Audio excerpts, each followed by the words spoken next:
Ustaz Rohidin bin Abdul Karim bin Kiai Abdul Karim. Insyaallah. Ya. Oke. Bismillahirrahmanirrahim. Assalamualaikum warahmatullahi wabarakatuh. Alhamdulillahirabbil alamin wa bihi nasta'in ala umuri dunya waddin wassalatu wassalamu ala sayyidil anbiya'i wal mursalin sayyidina wa maulana Muhammadin wa ala alihi wa sahbihi ajma'in. Rabbi shrah li sadri wa yassir li amri wahlul 'uqdatam min lisani yafqahu qawli. Amma ba'd.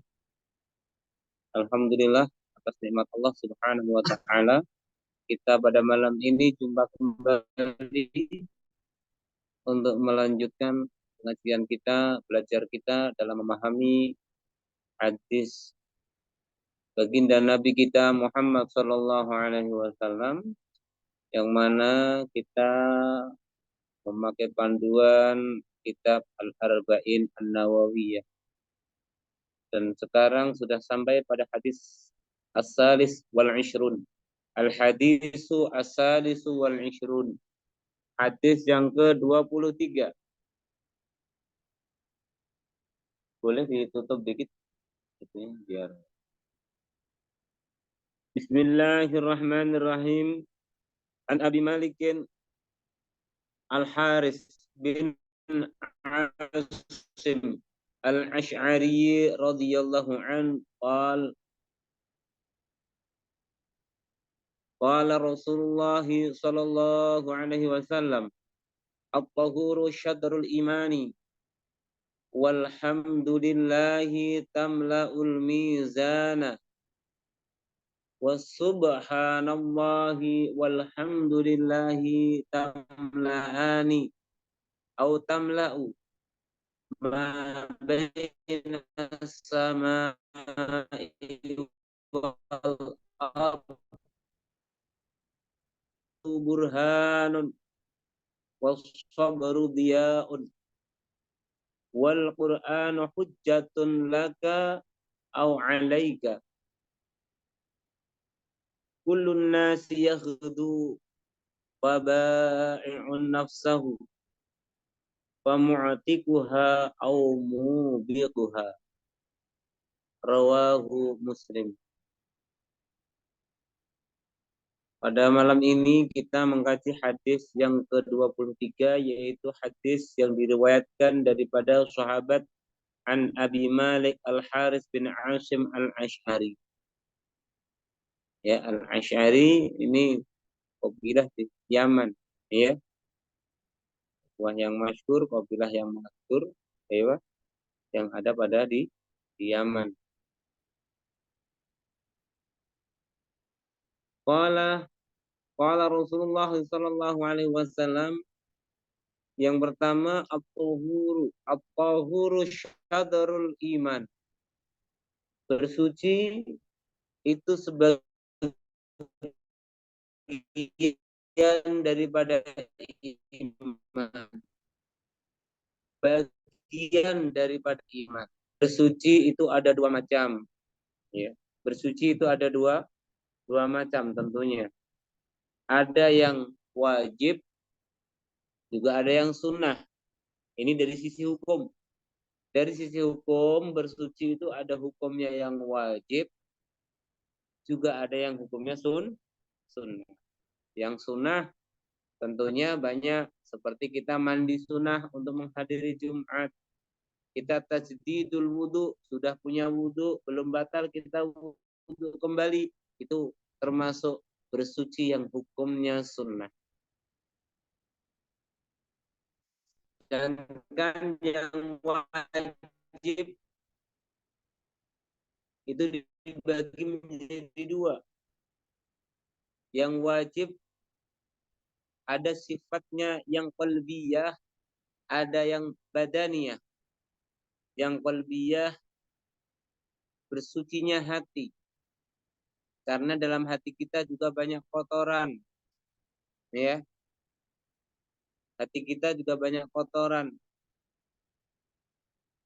Maksudnya bagaimana bersuci dengan mensucikan hati? yaitu kita menjauhi sifat-sifat yang tidak terpuji seperti al-hasad, hasud, dengki, sombong, arya, pamer, ujub, bangga diri, membanggakan amal, ya. Begitu juga mengungkit-ungkit amal, ya.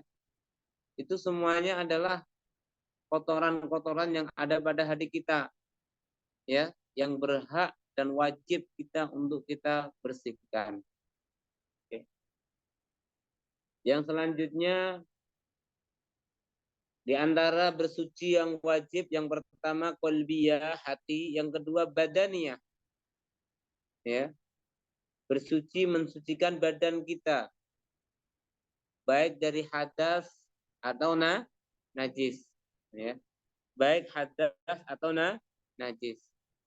Hadas contohnya kita berwudu atau bermandi besar, mandi junub, ya, itu adalah hadas. Apa itu hadas?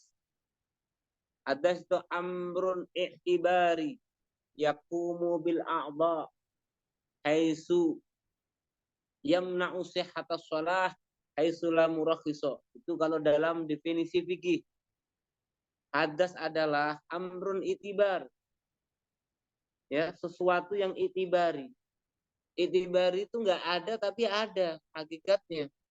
Ya. Kita ini punya batal, kita ini enggak punya wudu, mau sholat, enggak boleh. Hukumnya haram. Karena kita membawa kotoran yang hakikatnya ada pada anggota-anggota tubuh tertentu yang kita wajib basuh ketika kita mengerjakan wudu. Nah, makanya ya, amrun i'tibariyun yaqumu bil a'dha, ya, sebuah perkara yang i'tibari, ya, yang berada pada anggota tubuh kita.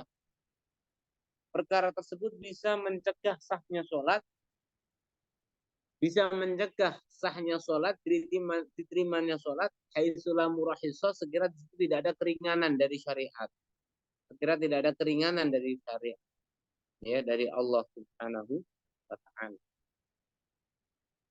Ada itu, ya.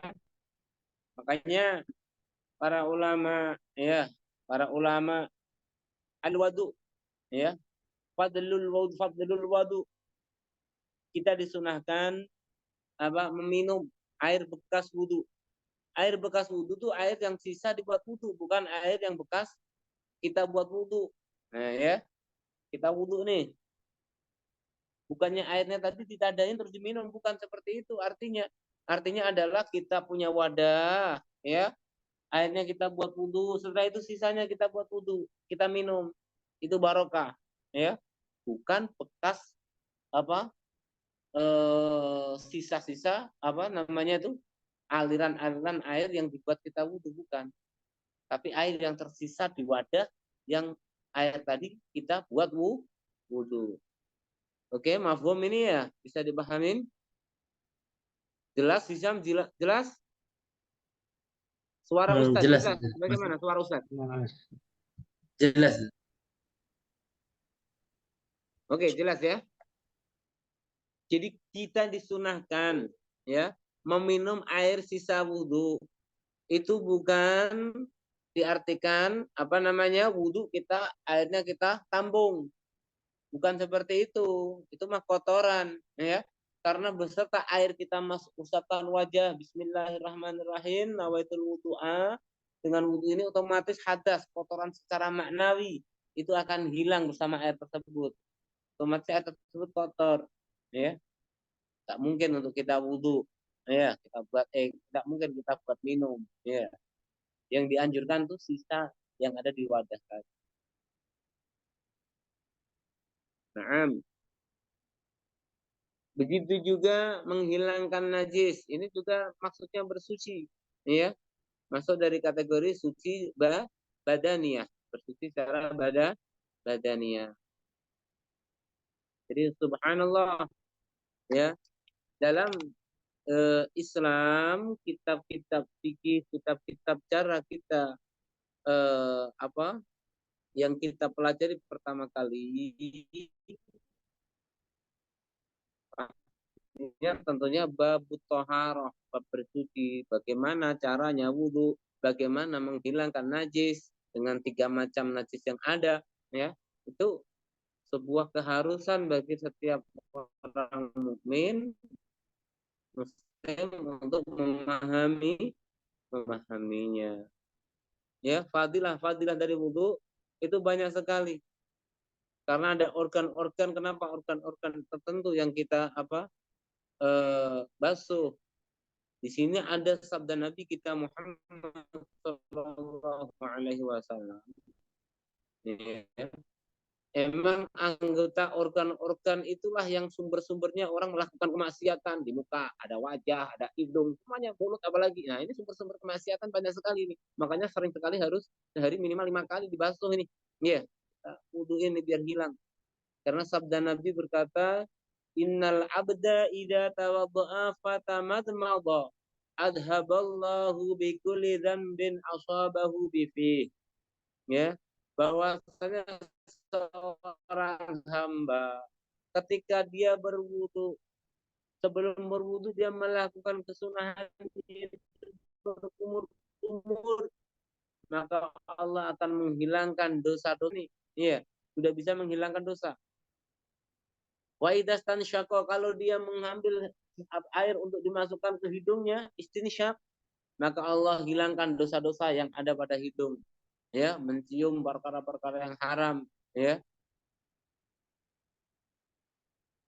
Ketika membasuh wajahnya, maka Allah hilangkan dosa-dosa yang dikerjakan orang tersebut pada wajah tersebut. Ya, melihat sesuatu yang tidak diperbolehkan. Yang lain-lainnya banyak sekali di wajah ini. Ya. Ketika membasuh kedua tangannya, Allah juga hilangkan dosa-dosa yang dilakukan oleh dua tangan tersebut. Nah, ini tadi amrun itibari namanya.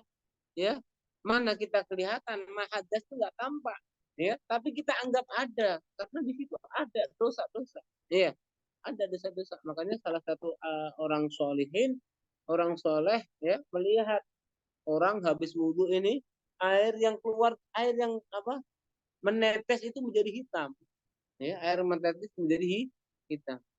Itu salah satu orang yang ditambahkan hakikat oleh Allah Subhanahu wa Ta'ala. Ya, karena air tadi membawa dosa-dosa, membawa hadas-hadas, membawa kotoran-kotoran yang maknawi, yang enggak kasat mata, ya.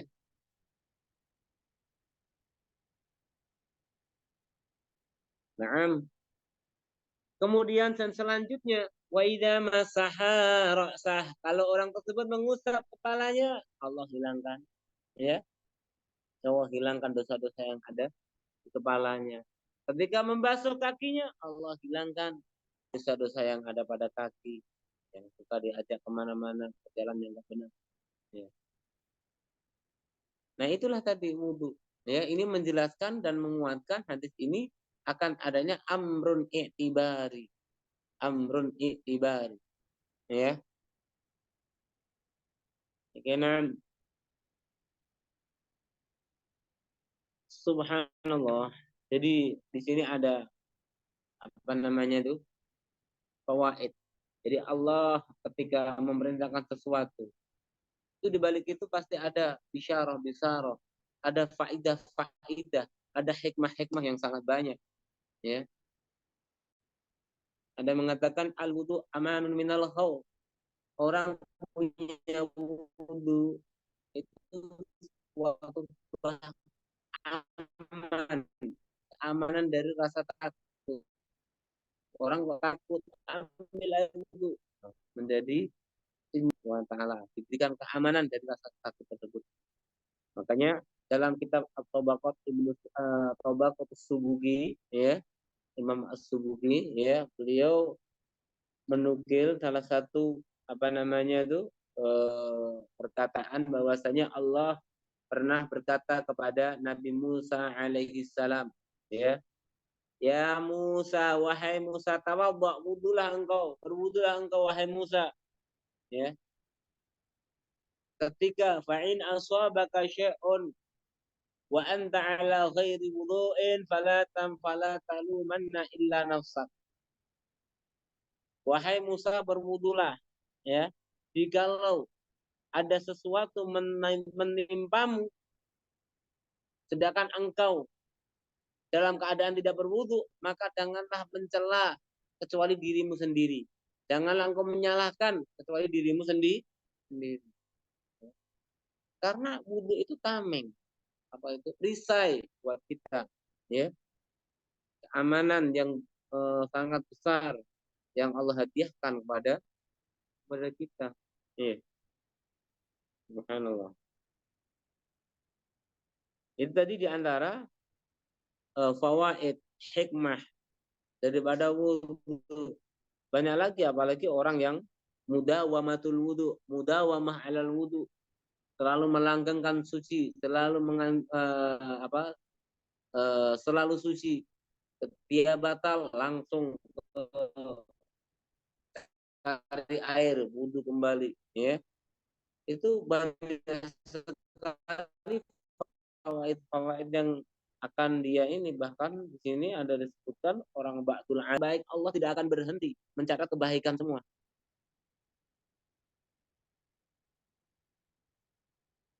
Jadi walhasil apa namanya,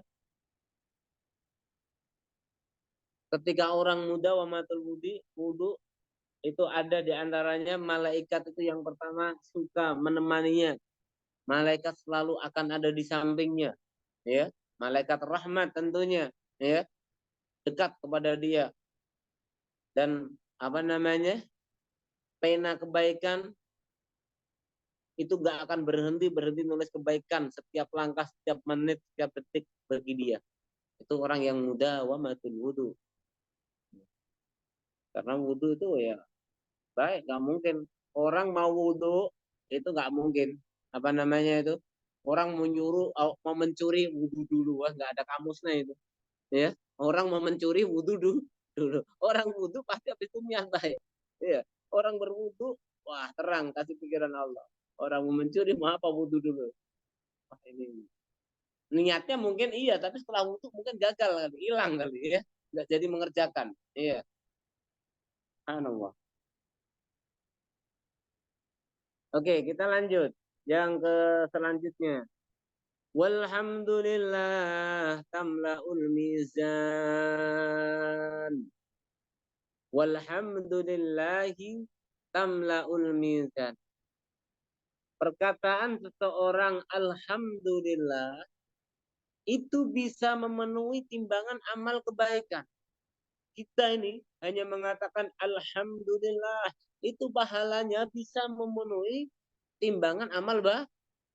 Andaikan, ini kan tamlaul mizan, ini sebagai untuk takriban dil faham, untuk memudahkan sebuah kefahaman.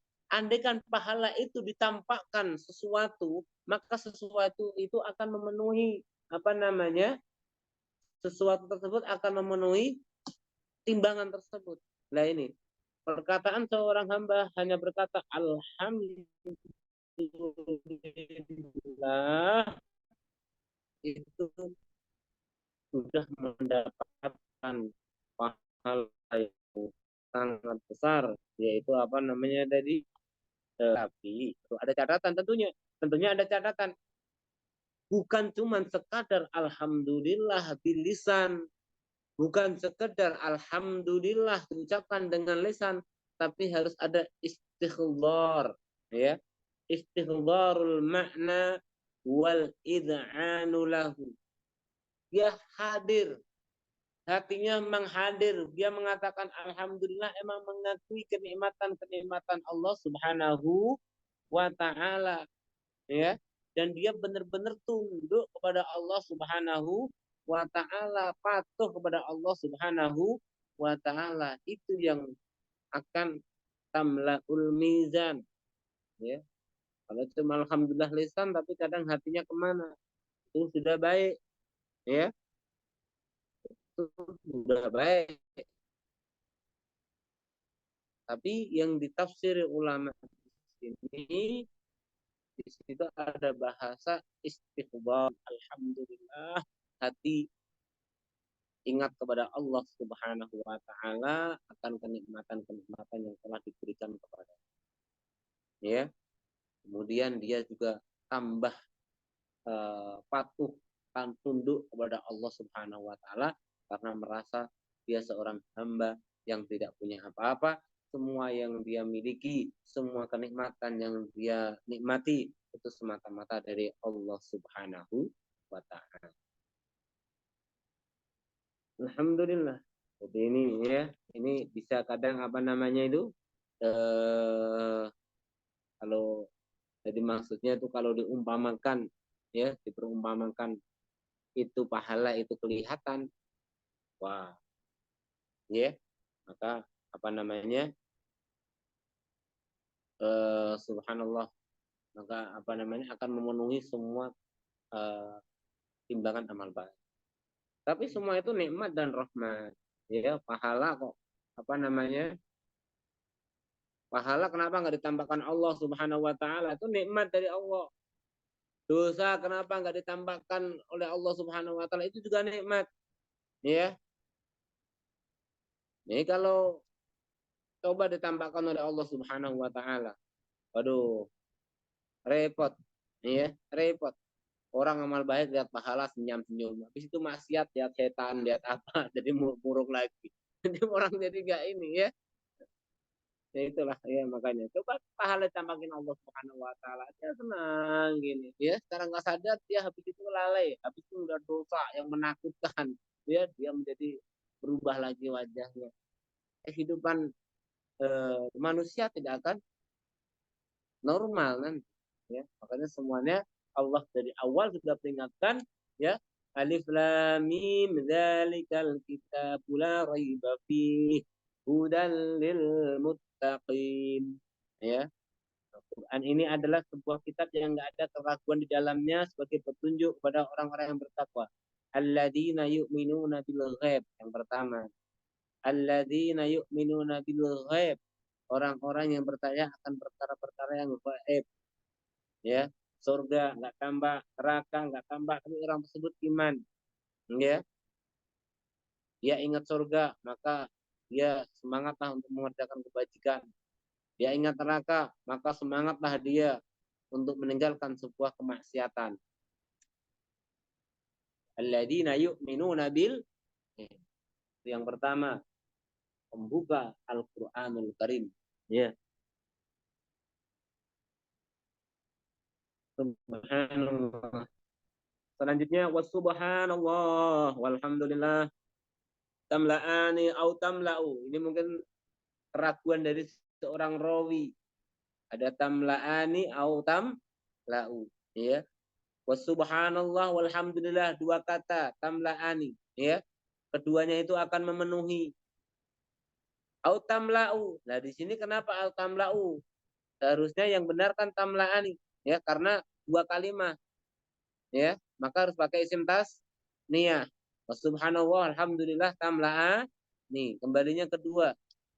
Menentukan kedua. Au tamla'u itu juga benar. Ya. Artinya satu, maka kita takwil. Au tamla'u atau memenuhi kalimah. Loh, fa'ilnya kasih kalimah. Itu kalau dalam bab apa? Arabiyah, nahwu, ya. Subhanallah walhamdulillah tamla'ani ma bainas sama'i wal ardh. Pahalanya akan memenuhi antara langit dan bumi. Pahalanya akan memenuhi antara langit dan bumi. Subhanallah. Apalagi sampai diterusin. Subhanallah, alhamdulillah, wala ilaha illallah, wallahu akbar. Ya, kita udah pernah sampaikan. Itu adalah sebuah zikir yang sangat paket komplit. Subhanallah, alhamdulillah, wala ilaha illallah, wallahu akbar. Ya, ini sebuah paket komplit. Boleh kita dahulukan yang mana saja, kita boleh. Alhamdulillah dulu boleh, la ilaha illallah dulu boleh, ya. Itu boleh, kata ulama itu boleh, ya. Tapi alangkah baiknya kita ngikutin yang sudah ada, ya. Subhanallah, alhamdulillah, wala ilaha illallah, wallahu akbar. Subhanallahnya ada, alhamdulillahnya ada. Yang pertama mensucikan Allah, subhanallah. Alhamdulillah. Yang kedua itu apa? Alhamdulillah. Itu yang kedua apa? Kita memuji atas nikmat Allah, nikmatul iman Islam yang paling pertama, yang paling besar, ya. Kemudian nikmat sihatul abdan, sehat badan, ya. Nikmat semuanya yang kita miliki dianugerahi oleh Allah. Terus setelah itu kita mengakui la ilaha illallah, emang tiada Tuhan selain Allah. Ya, kita mengakui nikmat itu dan emang nggak ada Tuhan selain Allah. Nah, itu harus benar-benar dihayatin. Seperti halnya kita nih dikasih orang nih banyak-banyak nih. Wah, emang nggak ada yang lebih baik dari kau. Nah, kita ini dikasih orang banyak nih, ya, kasih terus nih. Apa kita? Kita mengatakan, wah, emang tidak ada yang lebih baik daripada engkau. Nah, dari situ, alhamdulillah, dalam hati kita mensyukuri nikmat iman, nikmat Islam, nikmat semua yang ada. Ya. Setelah itu kita la ilaha illallah, emang tiada Tuhan selain Allah. Itu besar nikmat. Baik itu Allahu Akbar. Allahu Akbar. Allah Maha Besar. Allah yang berhak, Maha Sombong. Allah yang Maha Perkasa. Kita tuh hanya hamba sahaya. Mau makan aja dikasih oleh Allah yang ngasih. Ya, mau apa saja kita semua dikasih oleh Allah Subhanahu wa Ta'ala. Punya daya apa-apa gitu. Naam, la ilaha illallah. Ya.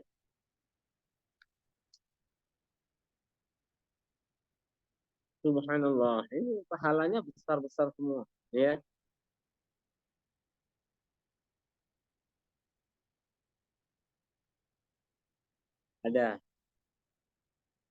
ada sebuah hadis dari baginda Nabi kita Muhammad Sallallahu Alaihi Wasallam yang diriwayatkan oleh Sa'ab bin Abi Waqqas, ya, tentang Subhanallah, ya.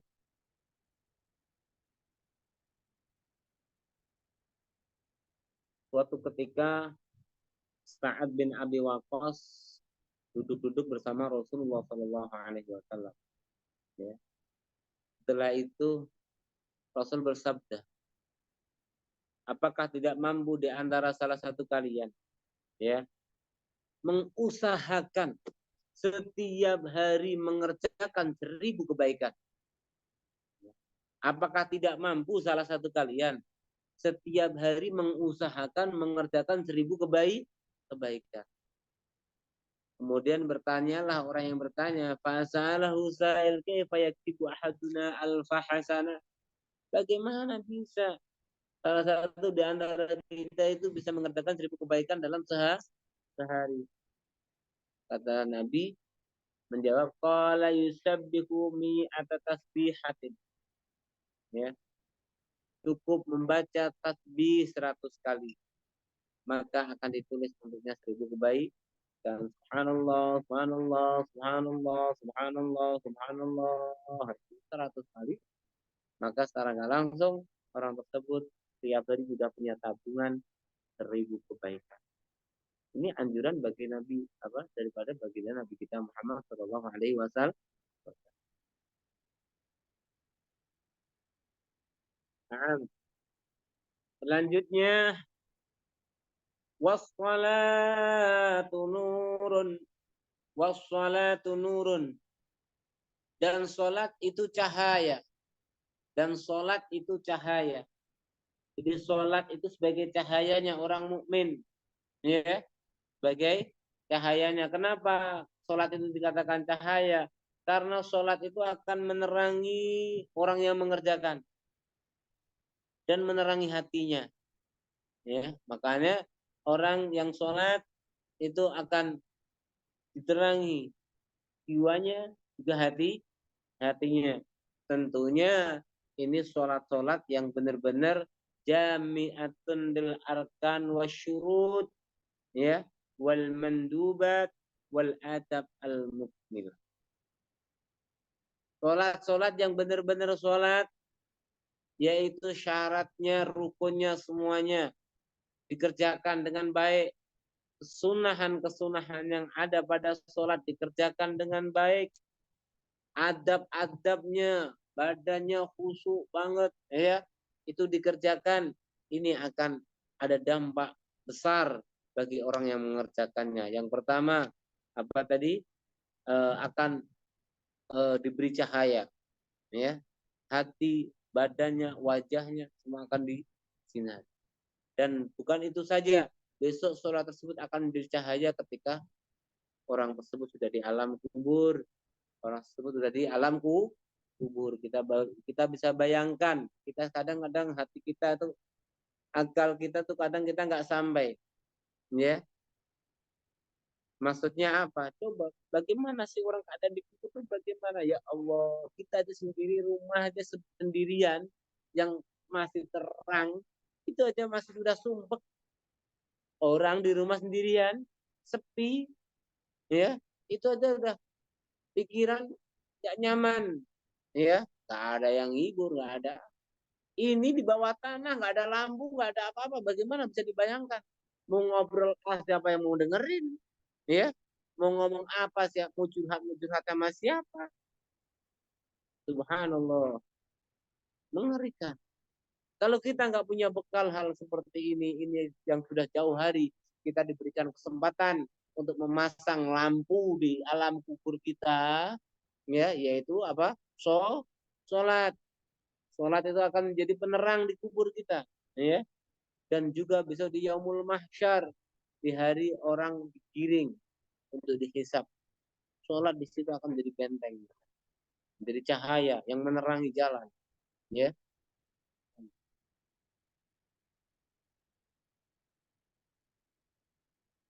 Makanya Al-Quran simbol. Inna sholata tanha 'anil fahsya'i wal munkar. Bahwasanya sholat itu akan mencegah dari perbuatan keji, fahsya, wal munkar, dan kemungkaran-kemungkaran. Ya, perbuatan keji dan mungkar. Datiahnya sholat yang hakiki, karena sholat itu cahaya. Di saat hati gelap dipenuhi oleh nafsu, terang karena ada sholat, ya. Yang seharusnya pengen ini, pengen itu, hilang karena sudah diterangin, ya. Nah, selanjutnya, ya ini ada pesan satu, ya, nanti kita buka nanti setelah ini. Kita lanjutin dulu. Subhanallah. Was-sadaqatu burhan. Sekarang was-sadaqatu burhan. Dan sedekah itu adalah burhan. Tanda bukti. Burhan. Maksudnya bagaimana? Ya. Sedekah itu sebagai bukti atas keimanan orang yang memberikannya. Ya. Karena tidak ada harapan, tidak ada yang diharapkan dari sedekah kecuali pahala dari Allah Subhanahu wa taala. Ya. Makanya orang yang bersedekah itu menunjukkan bahwasanya imannya itu sempurna, ya. Dalilun hujjatun wa dalilun ala kamali imani badiha. Sedekah itu sebagai hujjah, dalil atas sempurnanya iman yang mau memberikannya. Satu, ya. Dalil juga dia akan membenarkan kalau dia meyakini besok ada yaumul hisab. Orang yang mau sedekah itu secara nggak langsung dia berarti meyakini besok ada yaumul hisab. Dia takut nanti dihisab oleh Allah Subhanahu wa taala, makanya dia mau bersedekah. Yang selanjutnya tentunya mengharap pahala dari Allah Subhanahu wa taala. Ini, ya, wasadaqatu burhan. Sedekah di sini umum. Ada yang mengatakan ulama ini sedekah itu masuk adalah zakat, masuk atau sedekah secara umum juga masuk, ya. Sedekah secara umum juga masuk. Subhanallah. Makanya di sini dalam hadis pun ada sebuah sedekah. Fa inna fiha sitta khisal. Wahai kalian, kerjakanlah sedekah. Wa alaika bis sedekah. Hendaknya kalian bersedekah. Karena dalam sedekah ada 6 perkara. 6 perkara. Dalam sedekah itu ada 6 perkara. 3 di dunia, 3 di akhirat. 6 perkara tersebut 3 di dunia, 3 di akhirat. Yang di dunia apa? Fatazidu fir rizqi. Karena sedekah akan menambahi rizki seseorang. Sedekah akan menambahi rizki seseorang. Nah, ini matematika nggak nyambung ini kalau matematika sedekah nambah rizki seseorang. Tapi sebenarnya juga rasio. Masuk akal juga, logika. Karena sedekah itu untuk membersihkan diri kita. Membersihkan penyakit. Membersihkan kotoran-kotoran baik secara hissi dan maknawi. Ya,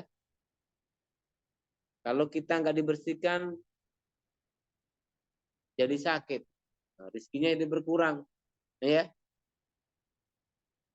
kalau kita dibersihkan kotoran kita, penyakit kita diangkat oleh Allah Subhanahu wa taala, bisa aktivitas kembali.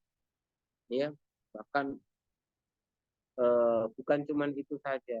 Secara logika saja sering kita sampaikan, ya, yang namanya kita itu nggak mana ada yang suci 100%, ya, butuh kadang beberapa waktu untuk kita bersihkan, kita rawat diri kita.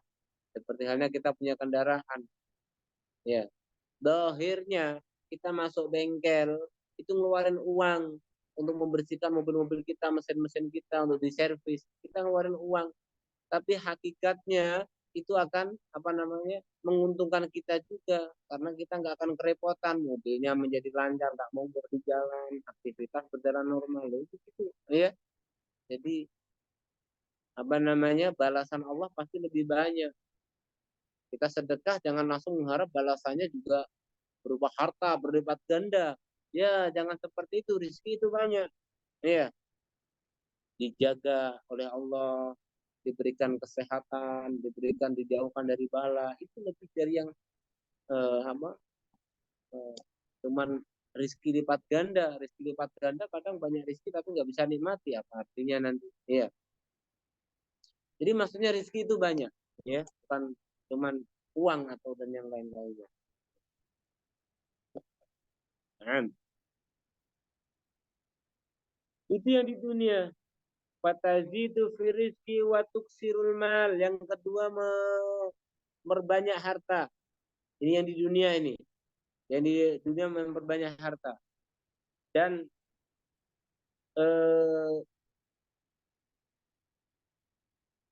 watak murutia dan meramaikan rumah. Rumahnya jadi nggak sepi. Sari, ya, ya, menjadi nyaman di rumah. Loh, ini kadang di rumah nggak nyaman karena mungkin kurang sedekah, ya, kurang bersedekah. Ya. Makanya nggak betah di rumah ini, bawaannya nggak enak, nggak nyaman. Padahal sudah ada semuanya, tapi nggak bisa dinikmatin. Nah, itu mungkin kekurangan bersedekah. Iya. Itu semua yang di dunia. 3 hal yang di dunia. Sekarang ada yang di akhirat. Adapun yang di akhirat, maka menutupi aurat, tertutup aurat kita. Kejelekan-kejelekan kita, keburukan kita ditutupi oleh Allah, nggak ditambahkan di hadapan orang-orang, ya, ditutup oleh Allah. Kalau ditutup Allah berarti Allah sudah mengampuni. Selanjutnya adalah dia akan sebagai naungan kita di atas kepala di saat panas nanti di yaumul mahsyar, ya. Yang selanjutnya adalah dia sebagai perisai tameng dari api neraka. Kita kunara walau bisyikkitam. Takutlah kalian dengan neraka meskipun dengan mensedekahkan batang kecil daripada kurma, ya, itu sabda daripada Nabi kita Muhammad Sallallahu Alaihi Wasallam yang berat, ya.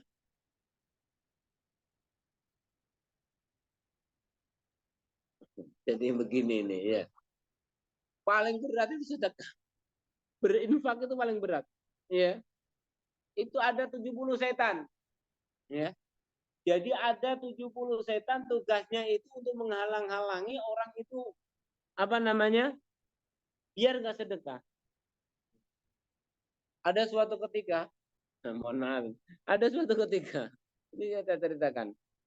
Ada suatu ketika, ya, ada orang menyampaikan sebuah tausiah, seorang ulama menyampaikan sebuah tausiah mau'izatul hasanah, ya, bahwasanya dia mengatakan kalau ada seseorang pengen bersedekah, maka akan dia didatangi 70 malaikat, 70 setan. Dan setan ke 70 tersebut akan menahan tangannya, menahan kakinya, mengikat tangannya, mengikat kakinya, akan jangan sampai tangannya, kakinya berjalan untuk memberi orang. Tangannya jangan sampai menjolorkan untuk memberikan orang. Itu 70 setan, ya, untuk menghalanginya. Ada sebagian satu orang di antara jamaah yang ada, dia berkata, saya akan lawan 70 setan tersebut. 70 setan tersebut saya akan lawan. Dia berlarilah ke rumah, berlarilah ke rumah, ngambil sebuah barang-barang yang berharga untuk dibawa, untuk disedekahkan. Wah, saya ini nggak ada yang ngalang-halangi, ya. Baru mau apa, barang udah disimpan nih, udah diumpetin nih, udah dibawa nih, ya. Mau niat mau disedekahkan, ya. Baru mau buka pintu rumah, dibentak, oi mau kemana sama istrinya, ya. Kaget jatuh barang, mau bawa kemana itu barang itu? Barang itu mau bawa kemana itu? Ini ketahuan istrinya. Dia ngomong mau disedekahin, nggak boleh sama istrinya. Akhirnya dia nggak jadi datang lagi ke tempat majelis tadi. Apa yang telah kau kerjakan? Aku sudah bisa, ya. Aku sudah bisa mengalahkan 70 setan, ya. 70 setan Bapak Bapak guru, Bapak Ustadz sudah saya kalahkan. Cuma satu, ada ibunya setan yang menghalang-halangi saya. Saya dikalahkan cuma sudah 70 ini. 69 sudah kalah semua nih. Dari 70 69. Wah, tinggal rajanya nih, ibunya nih. Yang menjadikan saya nggak bisa membawa barang untuk saya sedekahkan di sini. Padahal sudah ini. Sudah ke bawah nih. Tinggal buka pintu, rek, panggil sama istrinya, ya. Dia kaget, jatuh barangnya, wah dimarahin sama istrinya. Seharusnya mau dibawa disedekain, nggak jadi disedekain, ya. Ada aja halangannya, ya, untuk memberikan seseorang itu ada 70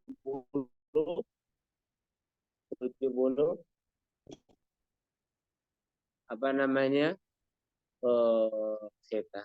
Dan yang apalagi itu, ini apa, piman yukhassu di sedekah fi kafiyat ya, tentunya sedekah yang baik adalah sedekah kusir, sedekah yang sembunyi-sembunyi, karena sedekah bersembunyi-sembunyi itu tufi'u ghadabar Rabb, bisa melerem murkanya Allah Subhanahu wa taala.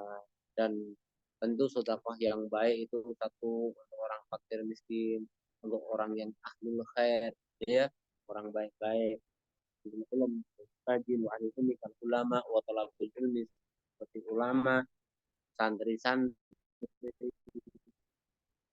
itu sedekah bagus ke sana. Iya. Bahkan ada yang mengatakan orang itu sedekah paling tinggi derajatnya kepada orang-orang soleh-soleh, alim-alim, meskipun atas nama hadiah, nama hadiah. Itu mengalahkan pahalanya orang memberikan kepada kedua orang tuanya, memberikan kepada anak yatim, pada fakir miskin. Kalau fakir miskin pahalanya 100 kali, kalau orang yatim 300 kali, kalau orang tua 600, kalau kepada orang soleh, memberikan jalan soleh itu 900 kali lipat. Itu ada di kitab Subhanallah Baharun apa itu, Fawaid al-Mukhtarah, ya, ya, pada orang ahlul khair itu baik. La ilaha illallah. Ini tadi tentang sedekah, ya. Subhanallah.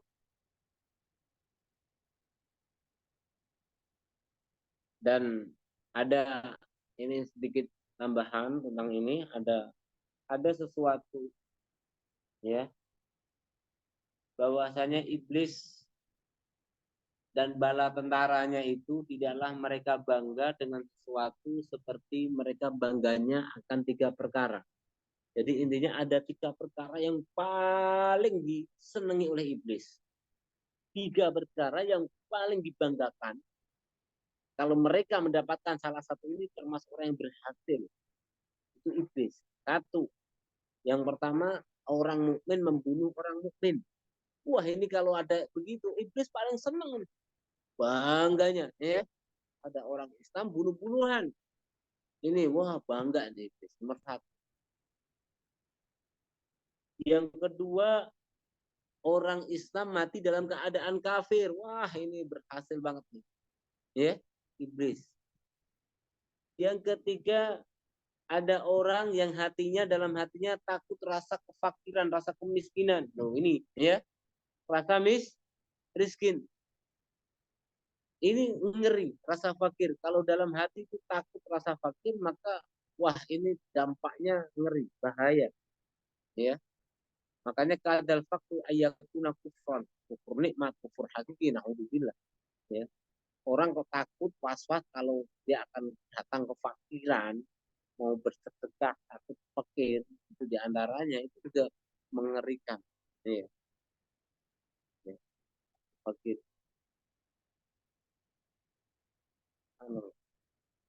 Ini ada 3 hal yang menjadikan syaitan itu. Subhanallah. Oke, kemudian 9 ini. Sobrobiaun. Kemudian besok. Ini mau dilihat dulu nih. Ada cat. Kita lihat. Di saran minum air dari dalam bekas wudhu. Adakah ia merupakan saran atau cuma memberitahu air tersebut boleh diminum seperti air bersih yang lain? Kalau saranan, apakah kelebihan air tersebut? Nah, ini adalah ada sarannya, ya sunnah bahkan dianjuran, ada anjuran, ya. Ulama ada mengatakan itu adalah sebagai dawa, sebagai obat penawar, ya karena dia ada asarul ibadah, bekas daripada ibadah, ya bekas dari ibadah itu baik, paham ya? Sesuatu yang bekas dari ibadah itu baik. Seperti halnya kemarin yang kita Ustaz sampaikan, ya sesuatu yang bekas dari maksiat itu buruk atau adab dari Allah Subhanahu wa taala, ya. Ya, ini momen ini. Rasul Shallallahu alaihi wasallam lahir apa? Fil. Amul fil, tahun gajah. Ya, di tahun gajah. Gajah itu dilempari terkena oleh burung ababil tarmihim bihijaratin min sijil. Tarmihim bihijaratin min sijil. Allah melempari mereka, burung-burung tadi melempari mereka dengan sijil, dengan batu api. Ya. Itu gajah itu nggak bisa mendekati Ka'bah untuk menghancurkan gajahnya Abraha. Itu berhenti di situ, berhenti di situ. Di situ tuh di mana? Di Wadi Muhassir. Namanya Wadi Muhassir. Kalau kita mengerjakan sa'i, ada pilar hijau, ya. Kita harus cepat larinya. Di situ kita lebih mempercepatkan larinya karena di situ tempat turunnya adab dulu, ya. Makanya kita biar terhindar dari adabnya Allah Subhanahu wa taala. Oke. Makanya mana-mana tempat itu kebaikan itu pasti baik dan akan mendatangkan sebuah kebaikan. Ya. Oke, seperti itu. Mungkin untuk apa namanya subhanallah, mana ini kembalinya nih, ini ya, mana nih Sam, ini, Ada saran. nah Sam, Dengar gitu sebenarnya. ya dengar kembali ke rapat, oke. Oh, iya. Sorry. Internetnya lemot. Oke, Hilang-hilang. saya kira, ini kalau ada yang ditanyakan lagi boleh di apa namanya, subhanallah, di Cukup saja, insya Allah kalau Ustadz tak jawab, Hisam bisa ingetin di pertemuan malam Rabu nanti. Iya, kan Insya Ustadz ya nggak tempat buka-buka, mohon maaf, makanya Ustadz jarang-jarang lah kirim-kirim faedah atau apa itu jarang-jarang. Kadang nggak sempat ke HP atau yang lainnya. Ya, mungkin untuk kita minggu depan bisa lanjut penjelasannya lagi karena mungkin ya masih ada masalah bab sabar, ya sangat penting juga ya. Untuk yang malam ini kita tutup sampai sekian ya. Semoga apa namanya apa yang telah kita kaji di sini bisa bermanfaat untuk kita semua ya. Kita bisa mengamalkan dari apa yang telah kita pelajari dan senantiasa kita diberikan taufik dari Allah Subhanahu wa taala untuk selalu berbuat baik dan istiqomah tentunya. Ya, dari Ustaz, kemudian kita kembalikan kepada hostnya. Silakan, bisa. Oke. Terima kasih. Jazakallah khairan jaza pada Ustaz Arifin. Insya Allah kita akan sambung pada minggu hadapan pada hari dan masa yang sama. Kita menyambung pada hadis yang ke-23 dari sabda Nabi wasabru tentang sabar. Ada beberapa perkara insya Allah. Oleh itu kita tunda majlis kita dengan bacaan tasbih kafarah surat Al-Asr. Bismillahirrahmanirrahim. Subhanallah wa bihamdika nasyhadu an Alhamdulillah. la ilaha illa anta nastaghfiruka wa natubu ilaik. Bismillahirrahmanirrahim. Wal 'asri innal insana lafi khusr illa alladhina amanu was-salihati wa tawassaw bil haqqi wa tawassaw bis sabr. Sallallahu alaihi wasallam. Terima kasih. Oke, siap. Terima kasih. Oke, kita tutup.